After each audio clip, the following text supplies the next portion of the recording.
Episode की शुरुआत है कुछ ज्यादा ही रंगीज मिजाज से होती है। हम देखते हैं कि दो लड़कियां एक लौंडे को बेचारे परेशान कर रही हैं और उसे अलग अलग तरीके से टॉर्चर कर रही हैं। और वहीं पे वो लौंडा उन लोगों को यहाँ पे अपनी सिस्टर इन लॉ बुला रहा है। इससे पहले तुम गलत सोचो, मैं बता दो इसका कोई लेना देना नहीं है इस लाइन से, इसे ताला मारो। लगे हाथों वो उसे यहाँ पे पति भी बुला रही थी और उससे कहते हैं तुम्हें समझ में नहीं आ रहा ना, हम तुम्हें सिखाएंगे। वहीं पे वो लौंडा अपने मन के अंदर सोचता है कि तुम्हें कैसे बताओ, अब मैं पहले की तरीके फुद्दू थोड़ी हूँ। जिसके बाद हम लोगों को खटाखट मौतें दिखाई जाती है ये फैमिली के कुछ सदस्यों की। पहला बंदा है ये जेंगू, जो कि यहाँ पे 48 साल का है और ये नॉर्थ डिस्ट्रिक्ट में मारा गया है एक एक्सीडेंट के अंदर। दूसरा बंदा है ये जेंगुआ, जो कि 43 साल का है और ये भी ईस्टर्न डिस्ट्रिक्ट के अंदर मारा गया है, कुछ भी वहाँ पे नहीं बचा। दूसरा है जिंग बैंग, जो कि यहाँ पे 34 साल का है और ये भी किसी जुआनजू डिस्ट्रिक्ट के अंदर मारा गया है और इसमें भी कुछ नहीं मिला। चौथा बंदा है जिंग टेंग, जो कि यहाँ पे 38 साल का है और ये भी यहाँ पे जुआनवू डिस्ट्रिक्ट के अंदर मारा गया, लेकिन कुछ भी पता नहीं चला। जिसके बाद पांचवा बंदा है लिंग टियान, जो कि यहाँ पे 27 साल का है और ये साउथर्न डिस्ट्रिक्ट के अंदर मारा गया है, फिर भी कुछ नहीं पता चला। छठा बंदा है लिंग जुन, जो कि यहाँ पे 26 साल का है और ये भी साउथर्न डिस्ट्रिक्ट के अंदर ही मारा गया है और ये फैमिली का फेमिलर यहाँ पे चल रहा था, क्योंकि ये सभी ये फैमिली के ही सदस्य हैं या फिर बेटे हैं। हम लोग यहाँ पे एल्डर ये को देखते हैं, जो कि ये फैमिली के हेड भी हैं और इनके पीछे यहाँ पे डान किंगडम का 3 स्टार जनरल निंग यू भी था और वो यही कह रहा था कि एनिमी का अटैक इतना ज्यादा बेसबर होगा कि हमने सोचा भी नहीं था। लेकिन एल्डर ये उसे कोई भी यहाँ पे दोष नहीं देते हैं, क्योंकि ये लोगों को फैमिली का मोटो है। जब भी ये किसी बैटल फील्ड के ऊपर कदम रखते हैं तो ये मान लेते हैं कि ये कभी भी यहाँ पे ओल्ड एज से नहीं मरेंगे। बेसिकली शांतिपूर्वक जिंदगी ये नहीं जी पाएंगे, कोई ना कोई इन्हें मार ही देगा, क्योंकि दुश्मन इतने जो बना लेंगे। हमें यहाँ पे एल्डर ये के बारे में भी बताया जाता है, जो कि यहाँ पे फॉर्मर डान किंगडम के 5 स्टार जनरल हैं और साथ ही में ये फैमिली के हेड भी। फैमिली इसका लफड़ा रहेगा, इसीलिए डिटेल में बता रहा हूँ, अब तक तो मैंने पता नहीं क्या क्या स्किप कर दिया होता। जैसा कि मैंने बताया कि ये सभी हमले एक टाइम पे ही हुए हैं, यानी कि जितने भी 6 बच्चे थे सभी के ऊपर एक टाइम पे ही हमला किया गया, यानी कि कोई तो है जो कि इनकी ये फैमिली को टारगेट कर रहा है। जिसके बाद हम देखते हैं कि यहाँ पे एल्डर ये का 7वां पोता आता है, जो कि मानसिक तौर पे थोड़ा सा कमजोर था। बेसिकली अभी उसकी उम्र 55 की है, लेकिन दिल बचपन का है। बदवे यही मेन हीरो है, मैं बता दूं तुम लोगों को पहले, जो कि ये फैमिली का सबसे छोटा बेटा है ये फैन, और यही मेन कैरेक्टर भी है। एल्डर ये उसको हाथ के ऊपर खड़ा करते हैं और सब लोगों को बताते हैं कि ये फैमिली के अंदर ये फैन और एल्डर ये को छोड़ के कोई भी नहीं बचा है। लेकिन इसके बावजूद जुआन फैमिली की जो लड़की है वो यहाँ पे ये फैन के साथ शादी करने को राजी है, जिससे इन लोगों की फैमिली आगे बढ़ती रहेगी, कभी भी यहाँ पे खत्म नहीं होगी। इसमें सभी लोग हैरान होते हैं और आपस में बात करते हैं और उनकी बातों से हमें पता चलता है कि ये फैन फैमिली के सबसे छोटा बेटा तो है, लेकिन वो एक टाइम पे यहाँ पे एक ब्रोकन कैरेक्टर भी हुआ करता था। बेसिकली वो 15 की उम्र में ही यहाँ पे ग्रैंड मास्टर डीएलएम के अंदर चला गया था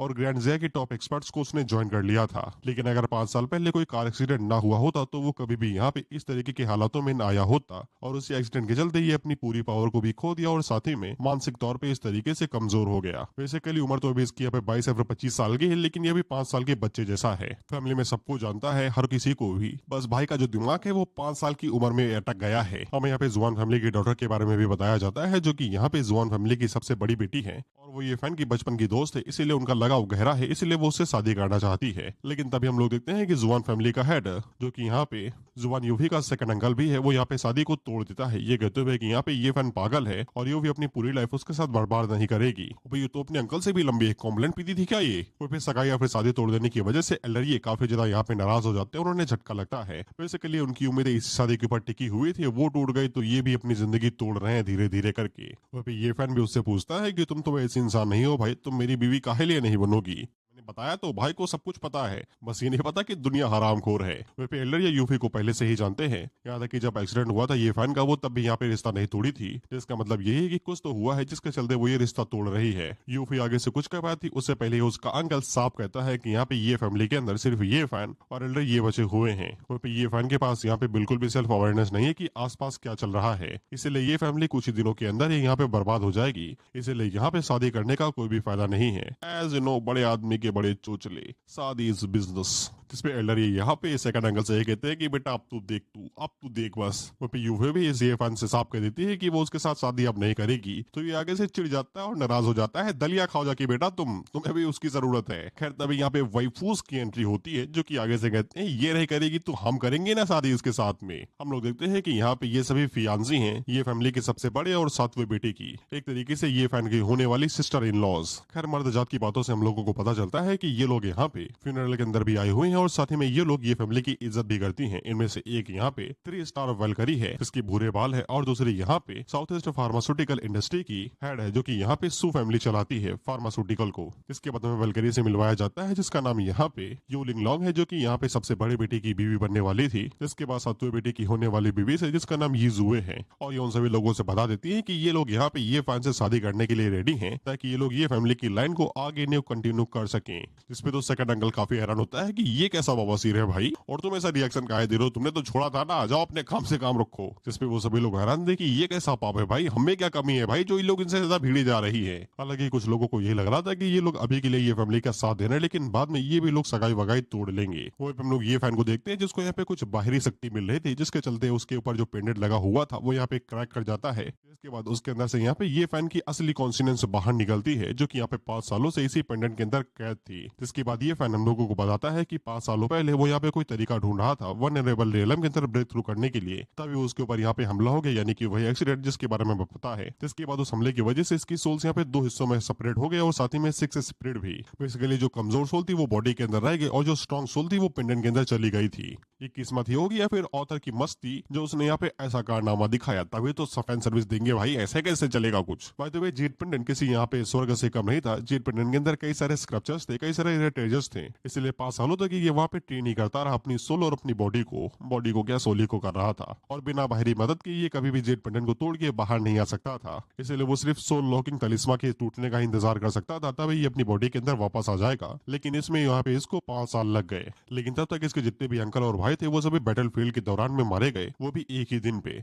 उससे पहले यहाँ पे इसके ऊपर असैसिनेशन अटेम्प्ट हुआ था, यानी कि कोई तो है जो कि इसकी ये फैमिली को टारगेट कर रहा है। तो ये यहाँ पे अब वनरेबल रियलम के अंदर भी आ चुका है, यानी कि अब ये पहले से ज्यादा स्ट्रांग है। अब इसको बस यहाँ पे उन गुनहगारों को ढूंढना है जो कि इसकी फैमिली की फील्डिंग सेट करने पे तुले हुए हैं। हालांकि उससे पहले यहाँ पे ये फैन को कुछ बड़ी बड़ी चीजों से अपनी जान बचानी पड़ेगी। वहीं पे हम लोग सेकंड अंकल को देखते हैं जो कि आगे से कह रहा था अगर ये बच्चा रिकवर भी हो जाए तो ये कभी भी यहाँ पे उन असैसिन से बच के नहीं भाग पाएगा जो यहाँ पे इसके पीछे पड़े हुए हैं, और आखिर में तो सभी लोग इसकी विधवा ही बनोगी। जिस पे लिंग लॉन्ग उसे यही कहती है कि घोड़े अपना काम करना। तो ये फैन को पता था अगर उसने अभी बता दिया कि वो रिकवर कर चुका है तो फिर जो लोग उसकी फैमिली के पीछे पड़े हुए हैं वो उसकी फैमिली के पीछे दोबारा आएंगे, और साथ ही में यहाँ पे इस बार तो उसकी सिस्टर इन लॉज को भी खतरा हो सकता है, इसलिए उसे कुछ टाइम तक दोबारा यहाँ पे नल्ले बने रहने की एक्टिंग करनी पड़ेगी। जिसके बाद वो यहाँ पर लिंग लॉन्ग से चिपक जाता है, ये कहते हुए कि मेरे साथ तुम खेलोगी ना, साला फायदा उठा रहा है ये। वो लिंग लॉन्ग एल्डर ये से कहती है कि वो अभी भी उनकी ग्रैंड डॉटर इन लॉ है और वो यहाँ पे सारी चीजें संभाल लेगी, जिसपे एल्डर ये काफी ज्यादा खुश हो जाते हैं। इसके बाद लिंग लॉन्ग यहाँ पे यूफी से कहती है कि ये फैन की वाइफ होने के नाते वो यहाँ पे उसके एंगेजमेंट को अब यहाँ पे पूरी तरीके से तोड़ती है, जिसपे यूफी आगे से माफी मांगने के अलावा और कुछ भी नहीं कर पाती।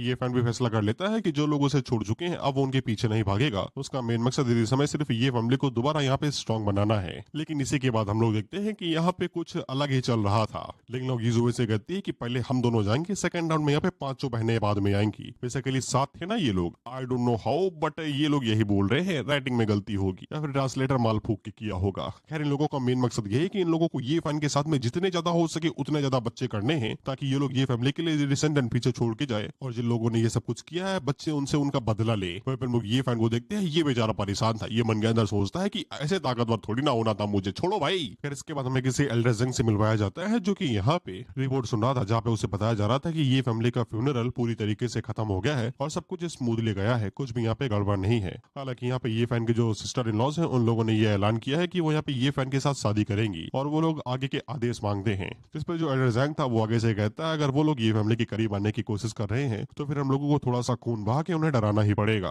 5 सालों पहले जो यहाँ पे ये फैन का एक्सीडेंट हुआ था वो पूरी तरीके से बढ़िया गया था, इस बार भी वो वही सेम पर्सन है। हालांकि वो बेवकूफ हो गया है और जब तक वो बेवकूफ रखता है तब तक मुझे उसे जिंदा रखने में कोई भी दिक्कत नहीं है, लेकिन अगर वो कुछ भी उल्टा सीधा करता है तो तुरंत उसे मार गिराना बिना कुछ सोचे समझे। इसी ने ये फैन का एक्सीडेंट एग्जीक्यूट करवाया था। इसके बाद हम लोग ये को देखते हैं जो कि फ्यूनरल यहाँ पे खत्म कर देते हैं और सभी लोगों को वापस जाने को कहते हैं। और फिर मुगलिंग लॉ को देखते हैं जो कि एल्डर को दोबारा याद दिलाती है कि उन लोगों ने जो फैसला लिया है वो लोग उसके ऊपर टिके रहेंगे और ये कोई मजाक नहीं है। जिसपे एल्डर ये उसे पूछते हैं क्या वो सच में ये करना चाहती है, जिसपे लिंग लॉन्ग आगे से कहती है कि ये उन लोगों का फाइनल डिसीजन है और अब से उन 7 बहनों में यानी कि 7 सिस्टर इन लॉज में से हर एक यहाँ पे ये फैन का महीने महीने ख्याल रखेगी। एक महीने कोई एक रुकेगा तो दूसरे महीने कोई और, क्योंकि इन लोगों को यहाँ पे कई सारे डिसेंडेंट पीछे छोड़ के जाने हैं जो कि यहाँ पे ये फैमिली का बदला बदला लेंगे। वो पे ये फैन अपने मन के अंदर सोचता है कि तुम लोग सीरियस तो हो ना, साला बच्चे पैदा करने की कोई मशीन नहीं हूं मैं कि जब चाहे तब साला बोतल से जीनी बाहर निकाल लो। उतने में लिंग लोंग को यहाँ पे थोड़ा सा महसूस होता है कि ये फैन का ऑरा थोड़ा सा फ्लक्चुएट करा। हालांकि ये फैन अपनी दो गोली की एक्टिंग अभी भी करता रहता है कि बदला चाहिए मेरे को। तो लिंग लोंग को ये लगता है कि ये उसकी इमेजिनेशन होगी। हालांकि वो उसे हिंदी में समझा देती है कि तुम्हें ये समझ में आए या फिर ना आए, लेकिन तुम्हें ये याद जरूर करना है कि तुम एक जीनियस थे ग्रैंड जिया के अंदर। अगर तुम ये एक बार कर सकते हो तो फिर दोबारा भी कर सकते हो। साथों लड़कियों ने यहाँ पे फैसला किया है कि वो अपनी पूरी जिंदगी भर उसके साथ रहेंगी, इसलिए उसको भी ये मेक श्योर करना है कि वो उन लोगों को यहाँ पे नीचा न दिखाए और न ही उन लोगों को यहाँ पे नाराज करे। अगर वो ऐसा कुछ करता है तो वो उसको यहाँ पे बिल्कुल भी नहीं छोड़ेगी और मरते दम तक उसका पीछा करेगी उसकी जान लेने के लिए। वही बात है, ये सब कुछ अपना सारा गिव अप कर रहे हैं अपनी फैमिली सिर्फ उसको फॉलो करने के लिए। इसलिए ये फैन का भी फर्ज बनता है कि वो भी इन लोगों को यहाँ पे लॉयल्टी दे। ये बात ये फैन भी समझता है कि ये लोग अपनी जिंदगी यहाँ पे खतरे में डाल रहे हैं सिर्फ उसके और उसकी फैमिली के लिए। लिंग लोग उससे कहती है अगर उसके पास हल्का सा भी चांस है यहाँ पे कॉन्सियस होने का तो वो उसको जोड़े और यहाँ पे वापस आए, अपनी फैमिली को प्रोटेक्ट करे, उन्हें प्रोटेक्ट करे और अपने अंकल और भाइयों का बदला ले। इस पे ये फैन भी आगे से कहता है कि वो करेगा और मन के अंदर सोचता है कि आंसुओं का कर्ज तो अदा ही करना पड़ेगा। जिस पे इस लिंग लोंग से कहती है कि वो ये फैन के ऊपर कुछ ज्यादा ही जोर डाल रही है, वो अभी तक यहाँ पे बिल्कुल भी रिकवर नहीं हुआ है। जिस पे लिंग लोंग आगे से बताते हैं कि उसने पहले यहाँ पे ली कियान जुए को कांटेक्ट कर लिया है और वो उसको बुला रही है यहाँ पे ये फैन को ट्रीट करने के लिए। एंड ये से हम लोगों को पता चलता है कि ली कियान जुए एक मेडिकल सेंट है जो कि ग्रैंड जिया के अंदर रहता है। बेसिकली ये बहुत ही बड़ा बाबा है, बाबा सिर से लेके गुप्त रोग सारे इलाज कर देता है ये, फिर वो चाहे शीघ्र पतन हो या फिर लंबी देरी तक टिकना हो,